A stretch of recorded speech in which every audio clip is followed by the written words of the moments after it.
ప్రపంచ ప్రఖ్యాత దర్శకుడు జేమ్స్ కెమెరాన్ తన అవతార్ 2తో ప్రేక్షకులను మరోమారు అట్రాక్ట్ చేశారు. ప్రస్తుతం ఆయన అవతార్ 3 తెరకెక్కిస్తున్నారు.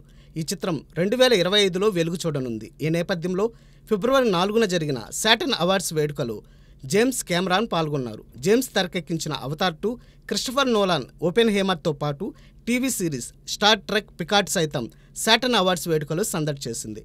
ఈ సందర్భంగా రాజమౌళి తెరకెక్కించిన RRR ప్రదర్శితమైంది. ఆ చిత్రాన్ని జేమ్స్ కెమెరాన్ ఆ వేడుకలో ఆవిష్కరించడం విశేషం. ఈ సందర్భంగానే జేమ్స్ కెమెరాన్ మన భారతీయ సినిమాల గురించి ముచ్చటించారు. ప్రపంచ సినిమా వేదికపై భారతీయ సినిమా వెలిగిపోతోందని కెమెరాన్ అన్నారు. జేమ్స్ కెమెరాన్ ప్రస్తుతం అవతార్ 3వ భాగం రూపొందిస్తున్నారు. 5 భాగాలకు సంబంధించిన స్క్రిప్ట్ రెడీగా ఉందని, దానిని మరో 2 భాగాలు పెంచే యోచన కూడా ఉందని జేమ్స్ కెమెరాన్ తెలిపారు. అంటే అవతార్ 6, అవతార్ 7 కూడా జేమ్స్ మదిలో ఉన్నాయన్నమాట. సాటర్న్ అవార్డ్స్లో James Cameron Avatar the way of water చిత్రానికి best science fiction movie award లభించింది. అలాగే జేమ్స్కు బెస్ట్ డైరెక్టర్ అవార్డు కూడా దక్కడం విశేషం. బెస్ట్ స్క్రీన్ ప్లే అవార్డు సైతం జేమ్స్ కెమెరాన్ టీంకే లభించడం మరింత విశేషం.